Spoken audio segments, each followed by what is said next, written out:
Welcome to Immigration Briefing. The content of the briefing includes China's Lunar New Year holidaymakers head to distant travel destinations. Hamilton man worries for family in Gaza as Israel plans to storm Rafah. Former head of Frontex to stand for far-right national rally in European elections. Are Hong Kongers in Canada facing shifting immigration attitudes? Flights carrying asylum seekers to Rwanda will leave as soon as law is passed. China's Lunar New Year holidaymakers head to distant travel destinations. South China Morning Post. Chinese tourists took advantage of the Lunar New Year holiday to travel to international destinations, with flight bookings up 14-fold compared to the previous year, according to online travel agency Cunner. The agency added that domestic travel also experienced a resurgence during the holiday, with tourists spending 50% more than they did in 2023. However, analysts have warned that the data release does not provide an accurate picture of the recovery, as it does not include spending levels before the pandemic. Hamilton man worries for family in Gaza as Israel plans to storm Rafah. CBC.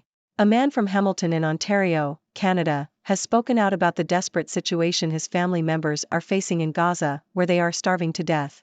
Ronnie Hamade's sister, her husband, and their 5 children are in Gaza City, and Hamade said they have no food. The situation is becoming increasingly dire with Israel's air and ground offensive continuing to devastate the city. Hamade has been trying to get his relatives into Canada but with little success. However, Immigration Minister Mark Miller has said the government will start granting temporary residency to extended family members who want to leave Gaza, although the situation is still very challenging. Former head of Frontex to stand for far-right national rally in European elections. RFI. Fabrice Leggeri, the former head of the European Union's border agency Frontex, has joined the far-right national rallies list for the upcoming European elections.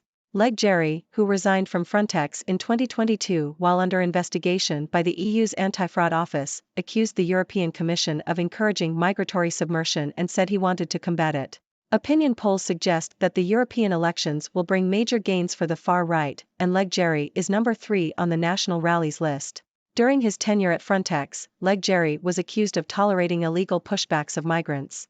Are Hong Kongers in Canada facing shifting immigration attitudes?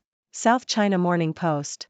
Hong Kongers living in Richmond, Canada, have dismissed a recent racist incident targeting the community as an isolated event and not indicative of a wider shift in the country's acceptance of immigrants. The incident occurred during a rally against a proposed drug consumption site, with a video showing a white woman confronting an elderly Asian man and telling him to go back to Hong Kong. Community leaders condemned the woman's comments, but Hong Kongers in the area believe the incident was related to the specific issue rather than a reflection of broader tensions. Flights carrying asylum seekers to Rwanda will leave as soon as law is passed. Telegraph. Flights carrying asylum seekers to Rwanda will take off as soon as the law is passed, the Minister for Illegal Migration has said.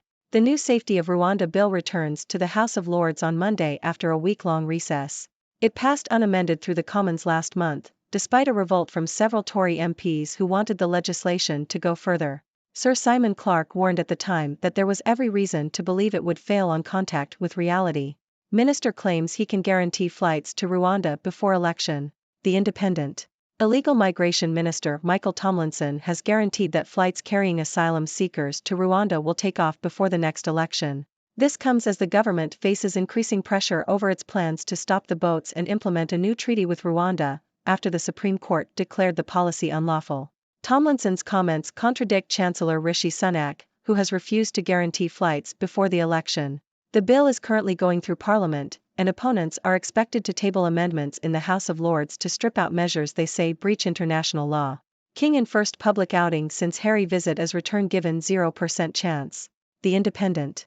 Prince Harry has expressed his hope for a reunification of the royal family following his father's cancer diagnosis. In an interview with Good Morning America, he stated that he believes his father's illness could have a reunifying effect on the family.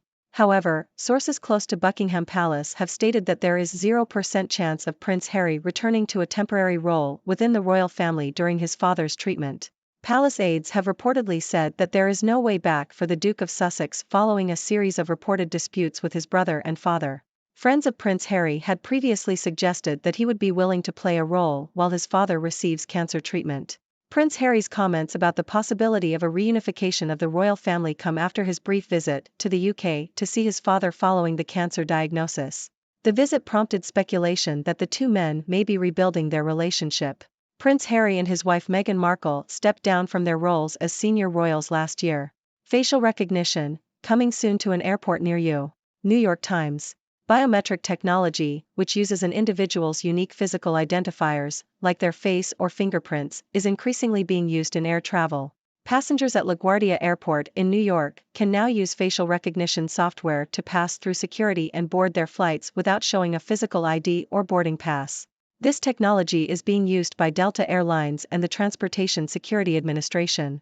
Major airlines in the U.S. and government agencies in charge of aviation security are investing more in facial recognition technology. International airports are also installing biometrics-enabled electronic gates and self-service kiosks at immigration and customs. Japan refuses to grant visa to ex-Guantanamo Bay detainee now author. Japan Times. The Japanese government has denied a visa to Mohamed Islahi, an internationally acclaimed Mauritanian author who was previously detained for 14 years without charge at the Guantanamo Bay prison. This is the second time that Slahi has been denied entry to Japan, despite being cleared for release by the United States in 2016. Slahi had planned to visit Japan in March to give a lecture. The Migrant Boost: How Immigrants to Australia Are Lifting Wages. The Sydney Morning Herald.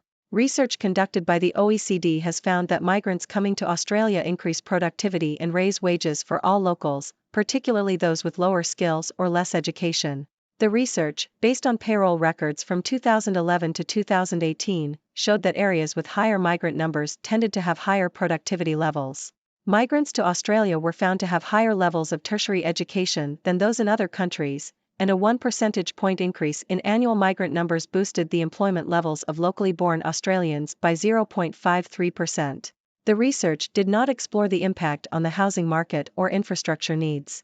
Migration cap by stealth: prestigious uni lash out over foreign student crackdown. The Sydney Morning Herald. Australia's federal government is being accused of imposing a migration cap by stealth by restricting visa approvals for international students. The move is causing chaos and is impacting genuine students, according to executives from Australia's top universities.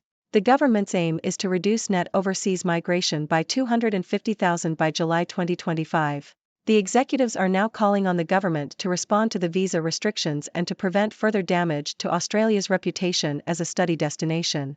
India's contentious citizenship law on front burner as polls near. Nikkei Asia. India's controversial Citizenship Amendment Act, CAA, is back in the spotlight ahead of the country's upcoming elections. The law, which was passed in 2019, aims to fast-track citizenship for religious minorities from Pakistan, Bangladesh, and Afghanistan who fled religious persecution. Critics argue that the law is discriminatory and marginalizes India's Muslim population. Prime Minister Narendra Modi's Bharatiya Janata Party, BJP, is keen to implement the law before the elections and has been using the issue to consolidate its support among Hindu voters. The BJP is particularly targeting the Machua community in West Bengal, a state where it has historically struggled to win seats. The CAA remains unpopular, with opposition parties arguing that it is a targeted attack on Muslims and will be used to polarize the country ahead of the elections.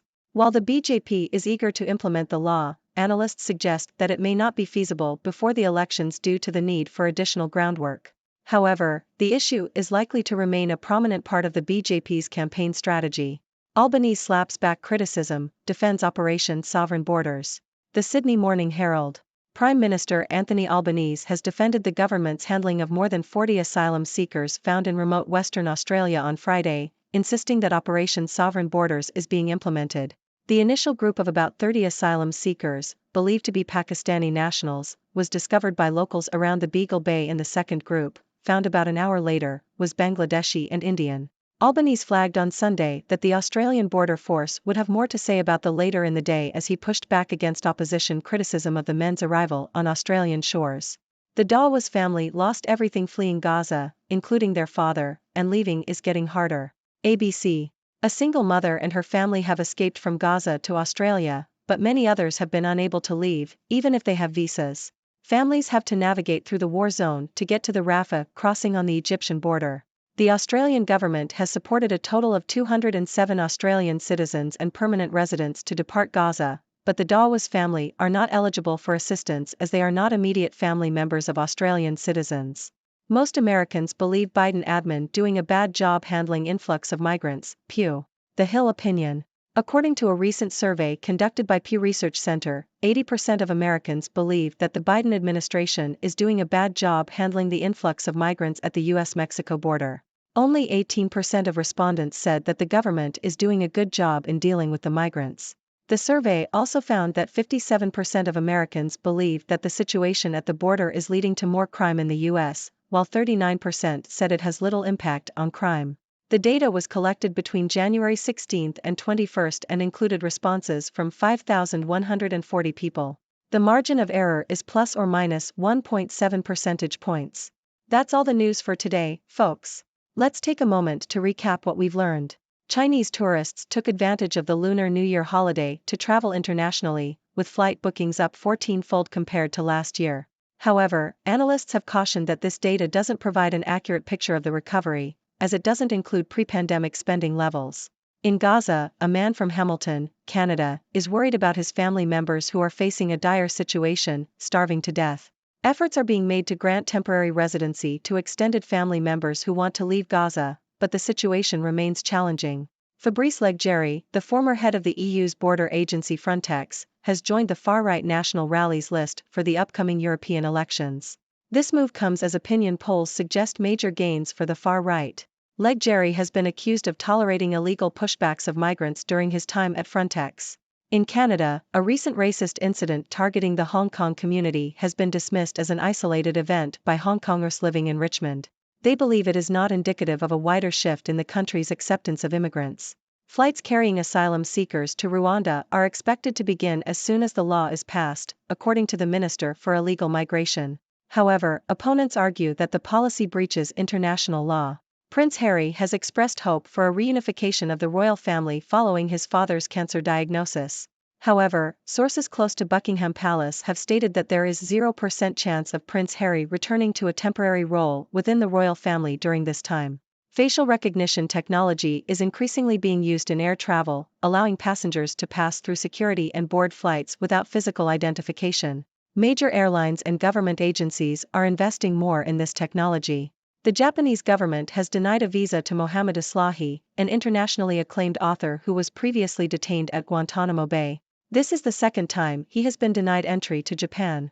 Research conducted by the OECD has found that migrants coming to Australia increase productivity and raise wages for all locals, particularly those with lower skills or less education. However, the impact on the housing market and infrastructure needs was not explored. Australia's federal government is being accused of imposing a migration cap by restricting visa approvals for international students. Executives from top universities argue that this move is causing chaos and damaging Australia's reputation as a study destination. India's controversial Citizenship Amendment Act, CAA, is back in the spotlight ahead of the country's upcoming elections. The law aims to fast-track citizenship for religious minorities but has been criticized as discriminatory.